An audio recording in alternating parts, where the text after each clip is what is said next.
Hello guys, welcome back. As you people already know that we have started a series on constitution. So today's session will be MCQ based. So let me explain this for you. Here is question number 4 being marked as which of the following articles of the Constitution of India provides constitutional remedies for enforcement of fundamental rights. So if your fundamental right is being violated, what is the procedure for you people? What can you do next then? As constitution has already given us a way so that we can preserve our fundamental rights. As you people know, Dr. B.R. Ambedkar has given the statement regarding it as heart and soul of the constitution. So guys मैं आपको बोल सकता हूँ simple language में कौन सा article है constitution में या कॉन्स्टिट्यूशनल रेमेडीज़ के लिए. अगर आपका फंडामेंटल राइट वायलेट होगा तो आप कौन सा आर्टिकल का यूज़ करोगे. आप सुप्रीम कोर्ट और हाई कोर्ट में अप्लाई कर सकते हो कि आपका फंडामेंटल राइट वायलेट हो रहा है तो सुप्रीम कोर्ट का काम है आपको उसका हक देना या उस पर कार्रवाई करना. तो आप कौन सा आर्टिकल है वो मैं अगेन रिपीट करूंगा. Which of the following articles of constitution of India provides constitutional remedies for enforcement of fundamental rights. तो as I already said article 32 है, ये सबको पता है और ये क्वेश्चन कई बार JK SSB के एग्जाम्स में आया है और डिफरेंट एग्जाम्स में ये आपने देखा होगा.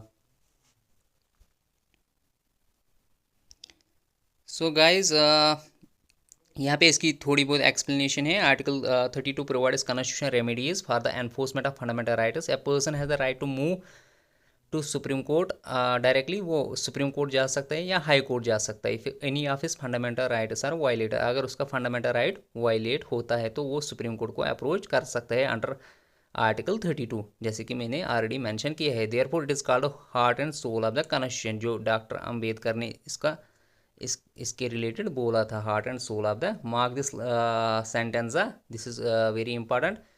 सो you can mark it on your notebooks. आपके एग्ज़ाम में बाद में काम आ सकता है. उसके बाद आप सेकंड क्वेश्चन पे जाइए गाइस. यहाँ पे क्वेश्चन नंबर सेकंड है विच article of constitution deals with the formation of new states.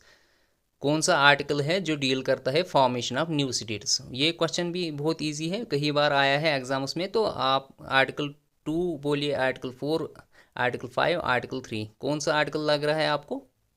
सो ये भी इजी क्वेश्चन है. आर्टिकल 3 है इसका आंसर. आर्टिकल 3 इसका आंसर है. Under the constitution of India article 3 deals with the formation of the new states. यहाँ पे ये जो लाइन है आप देख सकते हो. Under the constitution of India article 3 deals with the formation of the new states and alteration of areas, boundaries और names of the existing states. यानी डील करता है आर्टिकल 3 कॉन्स्टिट्यूशन ऑफ इंडिया का जो हम इंडिया ने दिया है.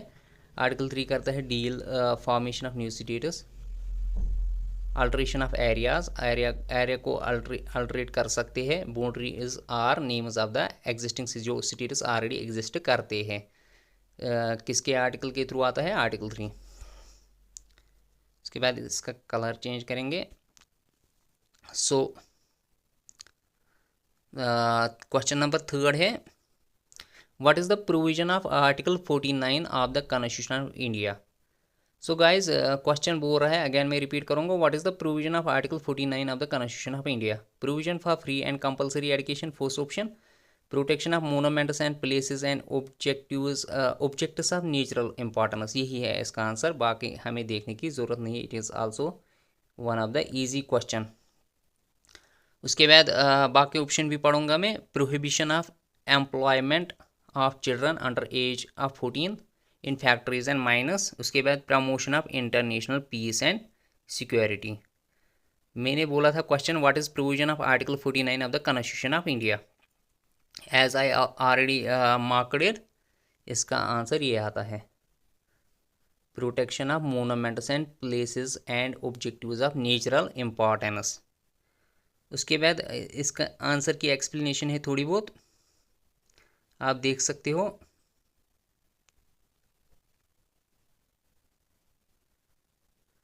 प्रोहिबिशन, उसके बाद इसकी एक्सप्लेनेशन है protection of monuments and places and objectives of natural importance. Explanation ये है article 49 of the constitution follows under directive principles of the state policy and is related to protection of monuments place and objectives of natural importance, यानी ये DPSP के under आता है, DPSP and is related to protection of monuments place and objectives of natural importance, जैसे कि already मैंने ये बोला। आप इसको मार्क कीजिए, अपने नोटबुक्स में लिखिए, this is also important article of the constitution of India. Which of the following articles of the Constitution of India is associated with the election of the President of India? So guys, question number 4 है यहाँ पे, which of the following articles of Constitution of India is associated with election of the President of India? कौन सा article है Constitution of India का जो associate है यानी रिलेटेड है जो election of the president of India? आपको कौन सा लग रहा है? 103 है, 78 है, 74 है, और आर्टिकल 54 है। सो ये भी इजी क्वेश्चन है, आप इसको मार्क कीजिए, आर्टिकल 54 को। इजी आंसर है इसका भी। तो अगेन बोलूँगा मैं question, which of the following articles of the constitution of India is associated with the election of the president of India? So ये सबको पता होगा ऑलमोस्ट, आर्टिकल 54 है। ये कहीं एग्जाम्स में आपने ऑलरेडी देखा होगा। So article 54 of the Indian constitution states that the president shall be elected by members of an electoral college consisting of elected members of both houses of parliament, यानी Rajya Sabha and Lok Sabha के members इसे choose करते हैं, and elected members of the legislative assemblies of the state, और elected members of the legislative assemblies of the state भी involve होती है। This is one of the best sentence है, तो आप इसको नोट डाउन कीजिए। Article 54 of the Indian constitution states that the president shall be elected by the members of N electoral college consisting of the elected members of both house of parliament and elected members of the legislative assemblies of the states. So this is also the best sentence और article of the constitution, so you have to remember this, it will help you in different exams. उसके बाद आप यहाँ पे देख सकते हो, which part of Indian constitution enlists the fundamental rights? कौन सा इंडियन के कॉन्स्टिट्यूशन में फंडामेंटल राइट किस पार्ट में आते हैं? शॉर्ट में बोलूँगा, फंडामेंटल राइट किस, ये भी सबको पता ही होगा, और ये कहीं बार आया है JK SSB में, इसको ये पार्ट 3 में आता है, ये सबको पता होगा, इसको उतनी डीप से पढ़ने की ज़रूरत नहीं है। लेकिन हम फंडामेंटल राइट्स जब पढ़ेंगे तो आपको खुद समझ आएगा, उस टाइम अभी हमने वो टॉपिक नहीं पढ़ा।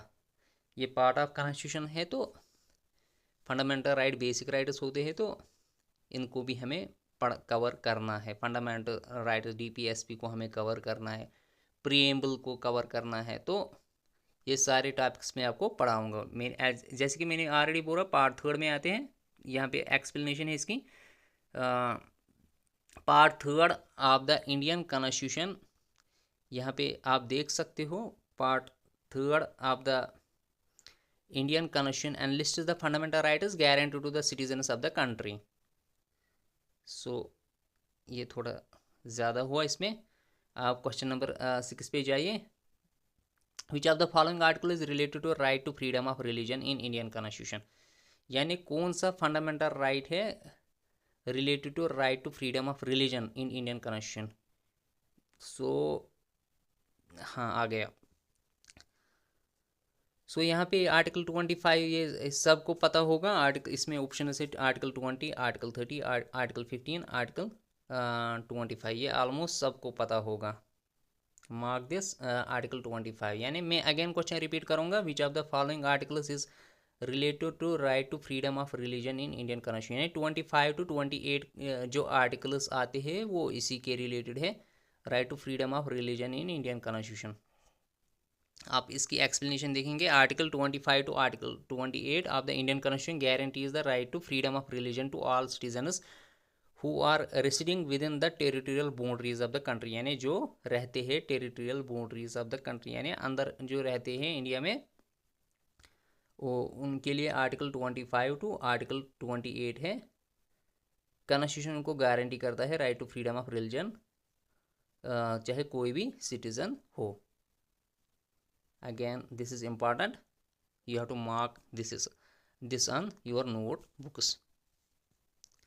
So उसके बाद हम डायरेक्टली जाएंगे क्वेश्चन नंबर 7 पर गाइस। यहाँ पे आंसर भी आया है इसका ऑलरेडी। ये भी one of the easy question है। यहाँ पे मैंने सारे इजी क्वेश्चन लाए हैं, तो आपके लिए इजी रहेगा। यहाँ पे क्वेश्चन है, द जजेस of the supreme court are appointed by the president under article, यानी जजेस जो होते हैं सुप्रीम कोर्ट के, वो अपॉइंट किए जाते हैं प्रेसिडेंट के ज़रिए। किस आर्टिकल के तहत? Under article of the constitution. जैसे कि यहाँ पे ऑलरेडी मार्क्ड है और आंसर भी दिख रहा है 124 टू। सो इसकी एक्सप्लेनेशन पे डायरेक्ट जाएंगे। Article 124 Clause 2 in the Constitution of India state that every judge of the Supreme Court shall be appointed by the President, वो प्रेसिडेंट के जरिए अपॉइंट किया जाएगा आफ्टर कंसल्टेशन विद द जजेस of the supreme court and high court. Consultation किन से ली जाएगी? Supreme court के जजेस से एंड हाई कोर्ट के जजेस से। उसके बाद आप क्वेश्चन नंबर 8 देख सकते हो। इसको मैं थोड़ा जूम करूँगा। Which of the following article of the Constitution of India is related to the system of election of president?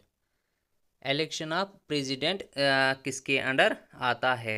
Article 55 यहाँ पे दिखा ऑलरेडी आपको। तो which of the following articles of the Constitution of India is related to the system of election of president? आप देख सकते हो article 55। Also this is important question, ये भी आ सकता है।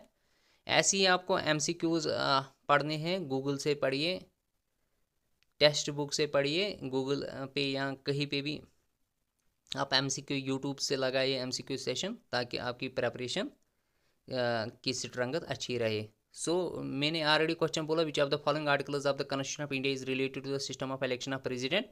सो आर्टिकल 55 एक्सप्लेनेशन है। उसके बाद आप देख सकते हो, as per article 55 clause 3 of the Constitution of India, the election of the president shall be held in accordance with the system of the proportional representation by means of single transfer vote and voting at the such election by secret ballots, यानी एक एक vote उसमें होगा means of single transfer vote and voting at such election shall be by secret ballot।